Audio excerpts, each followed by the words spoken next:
అందరికీ నమస్కారం అండి. కళ్ళు మూసుకొని అమ్మవారిని పూజించే అంబాజీమాత ఆలయాన్ని గురించి ఈరోజు మనం ఈ వీడియోలో తెలుసుకుందాము.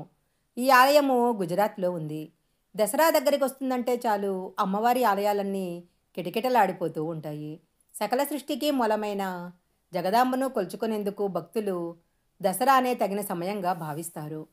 అనురాగంతో లాలించిన, ఆపదలో దారి చూపించిన అమ్మవారికే చెల్లుతుందని భక్తులు నమ్ముతారు.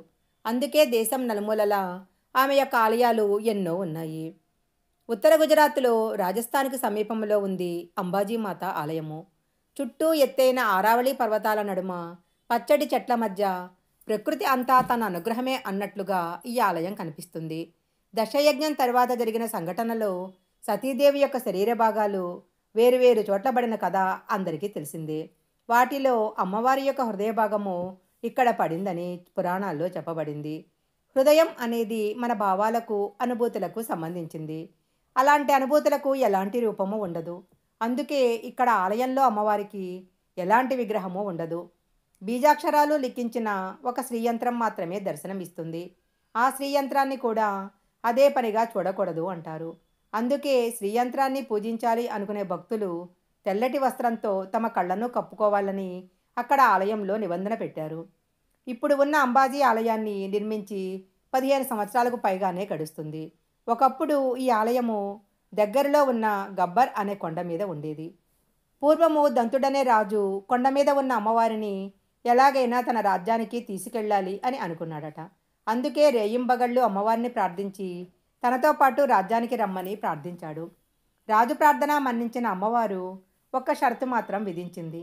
తాను రాజు వెనకే వస్తానని, కానీ పొరపాటున కూడా ఆయన వెనక్కు తిరిగి చూడకూడదన్నది ఆ షరతు.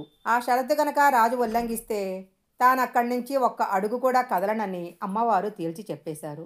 ఆ షరతుకు లోబడి రాజు తన రాజ్యానికి ప్రయాణమయ్యాడు.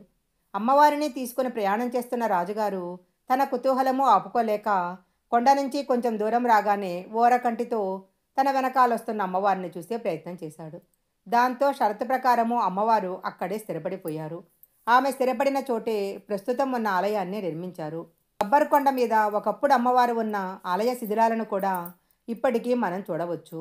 అక్కడ ఈ రోజుకి ఒక జ్యోతి నిరంతరము వెలిగిస్తూ ఉంటారు.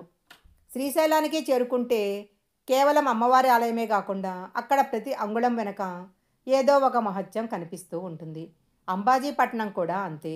అక్కడ ఆలయమే కాకుండా సమీపంలో గబ్బర్ కొండ, కోటీశ్వర ఆలయము, సరస్వతీ నది ఉద్భవించిన చోటు, వాల్మీకి ఆశ్రమము, కైలాస కొండ, ఇలా లెక్కలేనన్ని దివ్యక్షేత్రాలు కనిపిస్తాయి.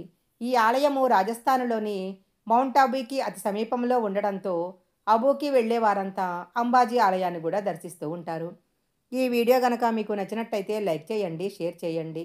ఇలాంటి మరిన్ని వీడియోల కోసం మా ఛానల్ సబ్స్క్రైబ్ చేసుకోండి. పక్కనే ఉన్న బెల్ ఐకాన్ని యాక్టివేషన్ చేసుకుంటే మేము పెట్టే వీడియోలన్నీ కూడా మీకు ముందుగానే నోటిఫికేషన్గా వస్తాయి. మరొక మంచి వీడియోతో మళ్ళీ కలుసుకుందాం.